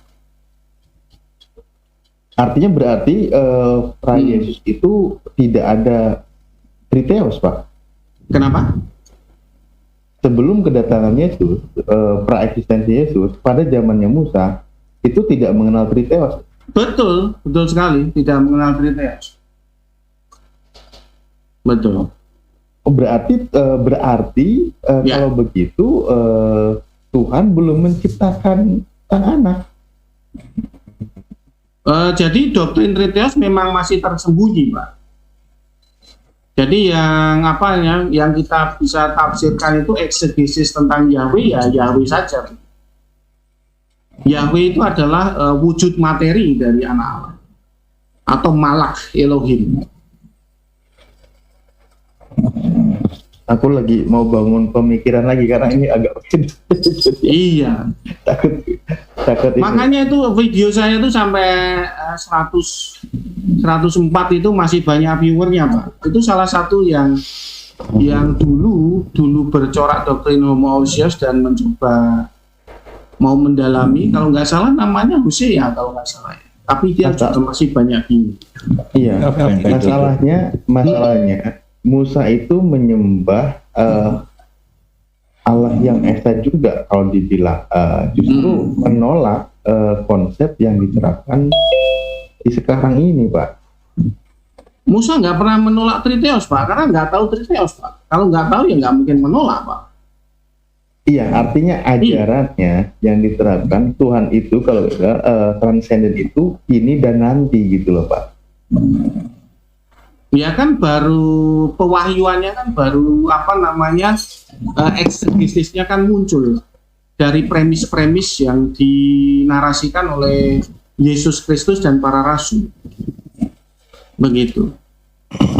Makanya eksegesis perjanjian baru atau Evangelion itu harus rendah hati. Nggak boleh arogan. Oke, saya karena premisnya kan lemah, Pak, itu sebetulnya. Saya kembali ke tadi. Yang dikenal oleh Musa sebagai menerima firman dari Tuhan itu yang mana, Pak? Menurut Bapak? Karena Yesus sendiri pun mengikuti Torah soalnya, yang pernah kita dengar ya. Ya nggak ada masalah, Pak. Musa itu sebenarnya mengikuti menyembah siapa, Mas? Musa menyembah Jehovah, Pak. Jehovah, Tuhan Jehovah. Jehovah itu yang mana, Pak? Jehovah itu akun atau di dalam Keluaran 3 ayat 2 itu malak Elohim. Malak Elohim itu akun Elohim atau wujud materi Elohim. Nah itu. Sebentar, ini ada yang lagi ganggu. Jadi ini Pak. Ya, silakan. Saya mau tanya nih, jadi yang menciptakan Adam dan siapa? Yang menciptakan Adam ya dua, toh, Pak. Dua. Iya, dua pribadi. Maksudnya, anak dan bapak. Berarti anak dan bapak menciptakan Adam. Iya, betul sekali, Pak. Anak Yesus. Ya. Bapak di Allah Bapak. Yang maha kuasa yang punya otoritas ya. Ya, betul. Berarti dia membuat dua ya. Iya, betul sekali, Pak. Jadi waktu korelasi yang dikatakan sama Bang Aldi tadi, ya jadi yang berfirman kepada terakhir Nabi Isa itu yang mana dia kedua itu? Anak Allah, Pak.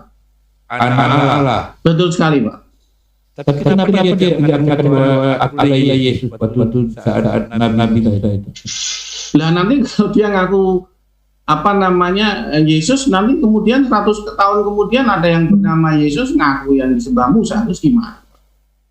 Oh gitu ya. Iya. Padahal Yesus pemain bola juga ada 100 tahun setelah Musa.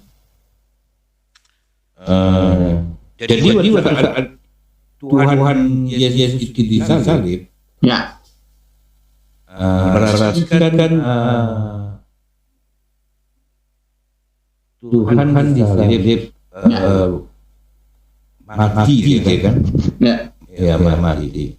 Berarti yang berkuasa itu kan Bapa kan? Tuhan Yesus sudah mati. Harusnya kan begitu. Iya, betul, Pak. Iya tadi. Iya, masalahnya apa, Pak? Yang ada tiga. Tentu kan orang-orang yang memang tidak memiliki kurang sedikit pun dia tidak mampu. Maaf Pak Bang Kismet nggak dengar. Nggak dengar ya? Ya, gini. Speakernya dideketin aja. Udah. Ya, sip. Jadi gini, Tuhan Yesus mati. Karena dia juga Tuhan. Dia punya free will. Ya. Sebenarnya kan yang diserahkan kan untuk Tuhan yang tidak pernah mati seperti Bapa. Bapa itu kan tidak pernah memiliki kekurangan sedikit apapun. Ya. Iya kan. Yang kira-kira justru itu kenapa Tuhan mati yang diserah hanya karena dia mengajarkan Injil ya. Injil agak Bible. Itu yang jadi pertanyaan, yang jadi yang sangat yang memik yang sangat pusing saya seperti itu. Itu kan orang yang lebih unggul yang bertempat. Loh, kalau di kitab Wahyu kan kedua-duanya disembah. Allah Bapa di sebelah kiri, anak Allah di sebelah kanan, dua-duanya disembah. Ketika Allah Bapa itu memiliki imanensi saat perjamuan kawin anak domba, Allah Bapa juga disembah. Nah, tapi ketika sudah menyerahkan tahta itu kepada anak sesuai dengan yang tertulis di dalam Ibrani 1 ayat 8, ya yang disembah yang bertata hanya anak Allah. Jadi intinya siapapun yang bertata di situ ya disembah. Ya, Bapak juga bertata di situ ya disembah. Ya. Kalau Yesus sudah jadi bertata di sana kuasa. Ya, betul. Kan Bapak sudah tidak kuasa lagi. Iya, sudah diserahkan pada anak, betul. Betul, sudah diserahkan. Surga dan bumi diberikan kuasa kepada anak. Ya, pada sebuah kerajaan ya. Raja yang wafat tidak kemana-mana ya. Bukan wafat, Pak. Dia kan kembali ke itu, ke realitas transenden. Loh, pemerintah DPR dalam sistem bursa saham itu ngasih otoritas ke siapa? Otoritas bursa, Pak. Oke. Iya, yang berkuasa siapa? Ya otoritas bursa. Sekarang yang memanfaatkan manusia siapa? Apa itu Yesus? Oh, kalau untuk maut ya itu sesuai tatanan alamiah aja sih, Pak. Siapa? Bapak nggak ada, bapak dan anak nggak mematikan. Ya sesuai tatanan alamiah aja. Makhluk hidup itu kalau kena penyakit ya mati, kalau sehat ya tetap hidup begitu. Oh gitu. Sesuai tatanan manusia.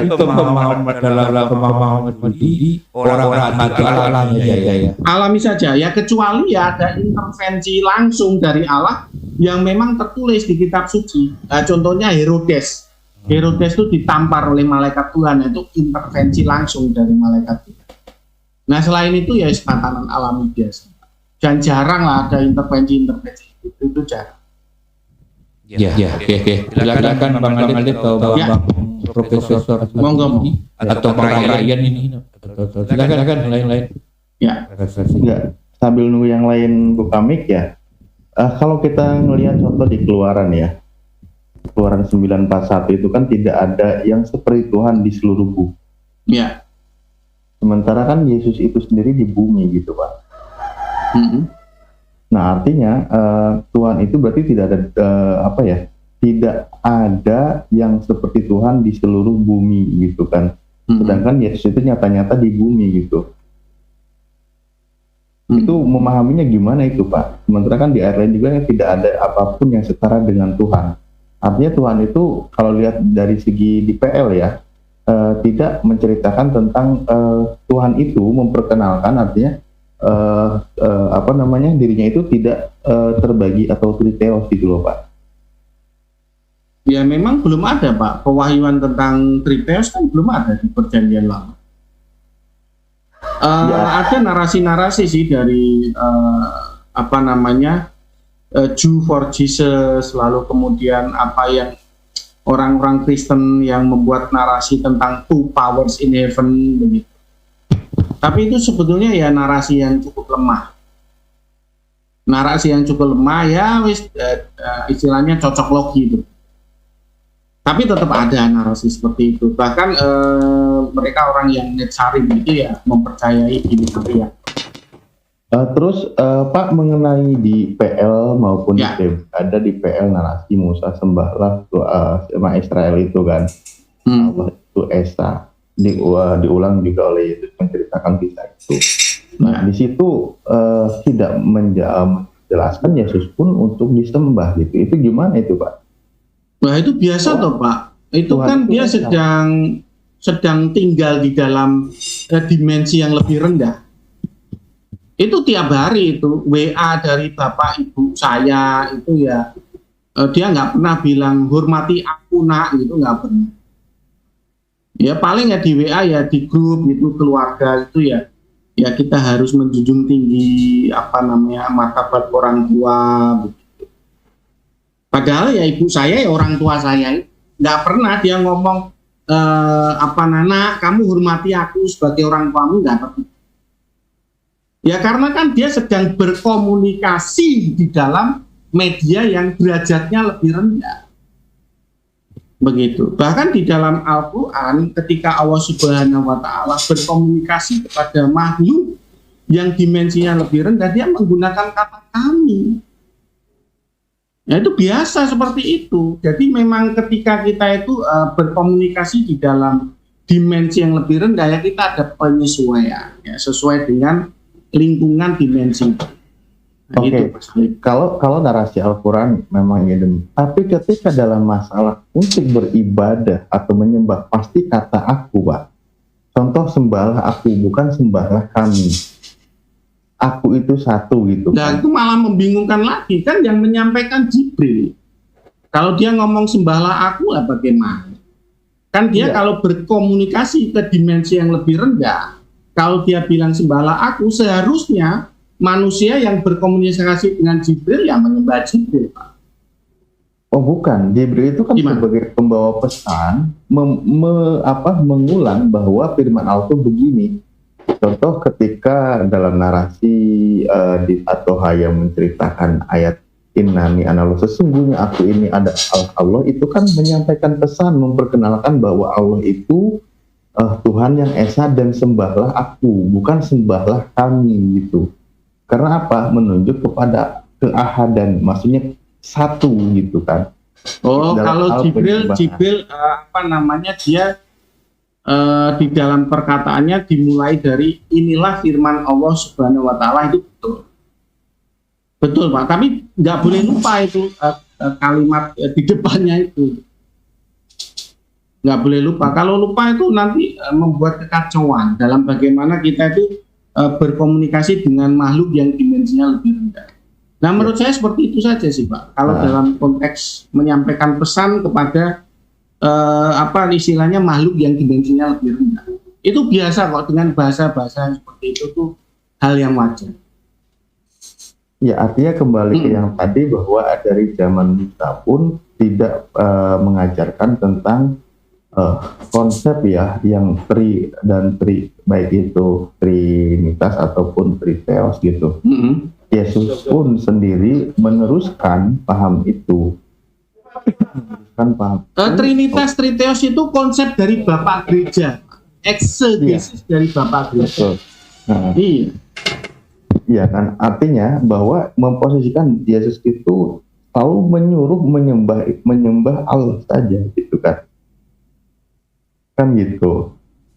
Nah makanya inilah yang jadi memang terjadi banyak pertanyaan, juga dipertanyakan terutama kalau dari pihak Muslim ya, di luar keyakinan apa gitu. Kenapa jadi justru seorang yang jalan tadi juga Pak Jody bilang sebagai penunjuk, pembawa peta untuk mengenal Bapa, sebagai pembawa firman gitu kan, menyampaikan firman kan.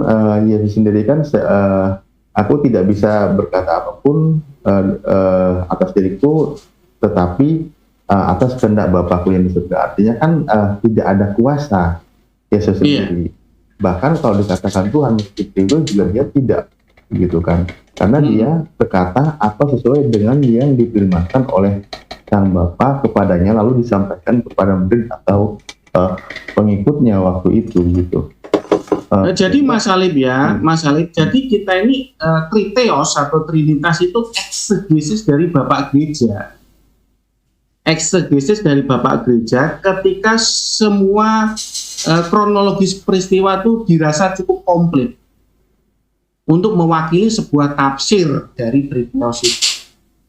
Nah ya, dari Yesus ketika berjalan di muka bumi, lalu kemudian Yesus ada bertahta di surga, itu disimpulkan, itu silogisme atau kesimpulan dari berdasarkan konsep-konsep yang ada di Alkitab, disimpulkan menurut logika matematika.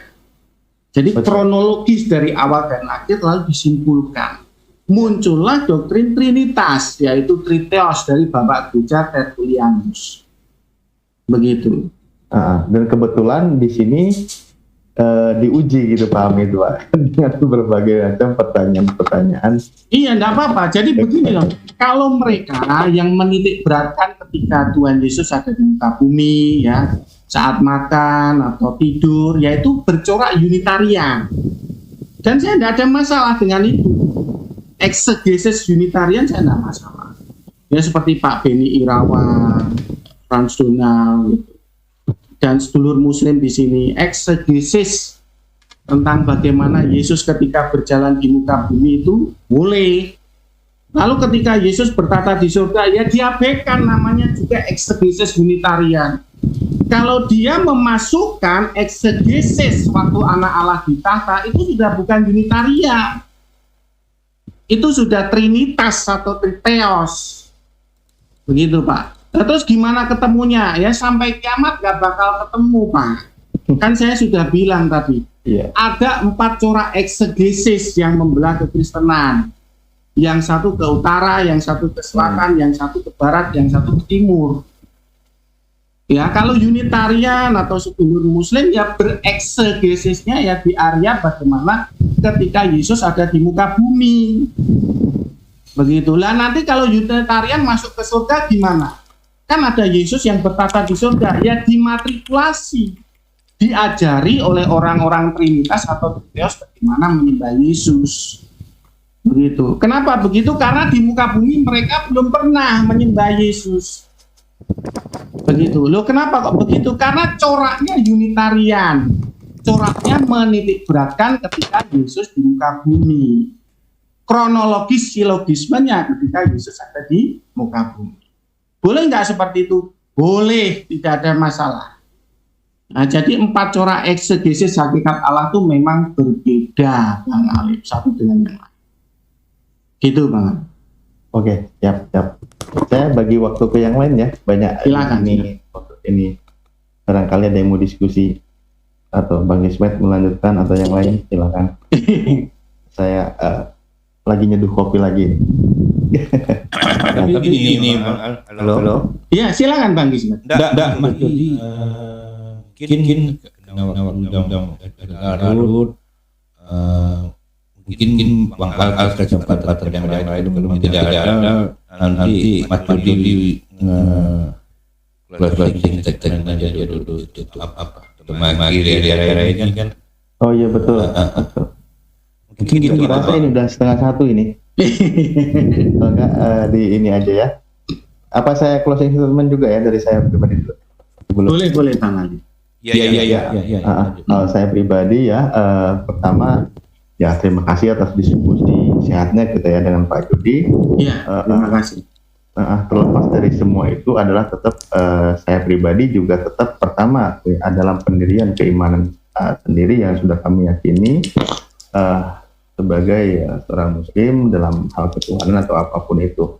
Hanya ini kebetulan ranah diskusi ya, tanpa juga memaksa gitu kan, apa yang saya pahami untuk sepakat oleh disepakati oleh Pak Jody ya, karena kita memang sudah sepakat dalam tidak sepakatnya gitu kan, atau sepakat untuk tidak sepakat ya. Terlepas dari semua itu, ini hanya sebuah diskusi ya kita dalam memahami dari kedua keyakinan. Mohon maaf dari atau kata atau nulis ada yang salah kepada Pak Jody ya, saya mohon maaf. Dan terima kasih juga Bang Ismet atas waktunya ya. Ini Pak Prof asumsi kayaknya sudah istirahat duluan, jadi Saya pamit. Saya ya minta maaf loh ya kalau ada kekeliruan juga dalam bertutur kata. Ya Pak, dari saya cukup ya itu. Terima kasih. Ya.